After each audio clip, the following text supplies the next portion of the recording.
Shalom. దేవుని పరిశుద్ధ నామానికి మహిమ ఘనత ప్రభావములు కలుగును గాక. మన ప్రభువును రక్షకుడైన యేసుక్రీస్తు యెహోషువ మెస్సీ నామములో ఆత్మీయులైన మీ అందరికీ నా వందనాలు, ఉదయకాలపు శుభాలు తెలియజేస్తున్నాను. సామెతల గ్రంథము 28వ అధ్యాయము 20వ వచనంలో మనం ఒక చక్కని మాటను చూస్తున్నాం. నమ్మకమైన వానికి దీవెనలు మెండుగా కలుగును, ధనవంతుడొగుటకు ఆతురపడువాడు శిక్ష నొందకపోడు. నమ్మకమైన వానికి దీవెనలు మెండుగా కలుగును. ఎక్కడైనా ఇప్పుడైనా చివరికి గెలిచేది సత్యమే కదండి, నిజమే గెలుస్తుంది. ఆ యొక్క నమ్మకత్వము, ఆ యొక్క విశ్వాసము. మరి పరిశుద్ధ గ్రంథంలో ఆయన భక్తులు అనేక మంది ఆయన ఎడల చూపిన ఆ నమ్మకము, విశ్వాసమే వారికి దీవెనలు కలుగజేసినట్లుగా వారి యొక్క వృద్ధిని, లేకపోతే వారు ఒక ప్రపంచంలో గొప్ప వ్యక్తులుగా నిలబట్టకు కారణంగా మనకు కనిపిస్తుంది. ఇప్పటికి కూడా అబ్రహాము గురించి మనం చదువుతున్నటువంటి కారణం ఆ విశ్వాసము, ఆ నమ్మకమే కదండి.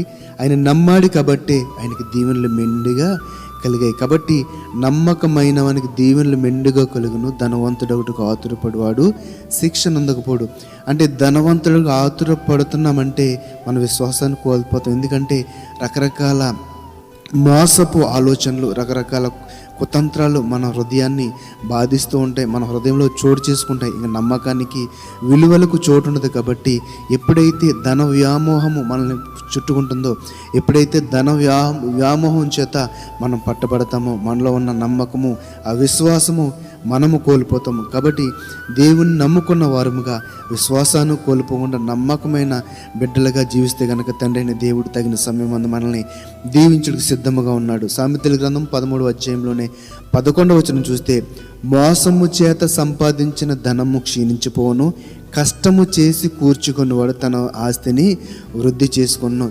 నీ చేతుల కష్టార్జితము నీవు అనుభవించదు అని ఆది కాండములో మనం తండ్రి అయిన దేవుడు ఆదాము అవ్వలకు చేసిన ఆ యొక్క మాట మనకు తెలుసు కదని చెప్పిన మాట మనకు తెలుసు కదా. కాబట్టి ఇప్పటికి కూడా మన యొక్క కష్టమే మనకి వృద్ధిలోకి వచ్చేది, అంతే తప్ప మోసము చేత సంపాదించే ధనం ఎప్పటికి కూడా అది వృద్ధిలోకి రాదు.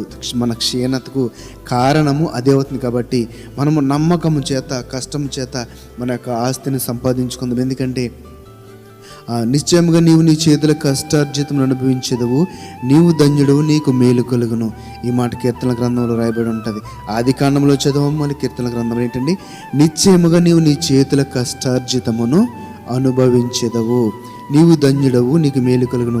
మన చేతుల కష్టార్జితము, మన చెమట మనకు ఒక తృప్తినిస్తుంది, మనం ధైర్యంగా బ్రతకగలుగుతాం. ఎందుకంటే మోసము చేత వచ్చిన ధనము మనల్ని బాధిస్తూ ఉంటుంది, వెక్కిరిస్తూ ఉంటుంది, విశ్వాసంలో కోల్పోయేలా చేస్తుంది, దేవుని దగ్గర నుంచి దూరం చేస్తుంది. ఎప్పుడైతే మన కష్టార్జితంతో మనం బ్రతుకుచూ ఉంటామో, నమ్మకమైన దానిలో ఆ కొద్దియే మన తృప్తిగా ఉంచుతుంది, దేవునికి దగ్గరగా చేస్తుంది. కాబట్టి నమ్మకమైన వానికి దీవెనలు మెండుగా కలుగుననే మాటను మన హృదయంలో నాటించుకొని దేవుని యందు భయభక్తులు కలిగి బ్రతుకుదాం.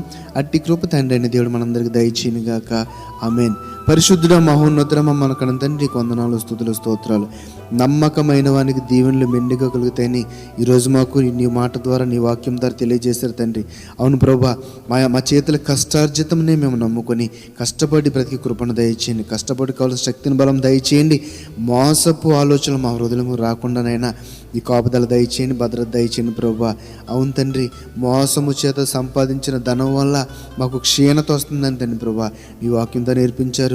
నైనా మా చేతుల కష్టార్జితమనే మేము నమ్ముకుంటూ నీ యందు భయభక్తులు కలిగి నైనా ఆ నమ్మకాన్ని కోల్పోకుండా, విశ్వాసాన్ని కోల్పోకుండా, మా హృదయంలోనికి పాపపు ఆలోచనలు, మోసపు ఆలోచనలు రాకుండా నీ కాపుదలు దయచేసి నైనా నమ్మకమైన బిడ్డలుగా ప్రతి కృపను దయచేయమని, ఉన్న వాక్యం ద్వారా మా ఆత్మను బలపరచమని నజరేయుడైన యెహోషువ మెస్సీ నామంలో ప్రార్థన అడిగి వేడుకొనుచున్నాము తండ్రి. ఆమేన్, ఆమేన్. షలోం.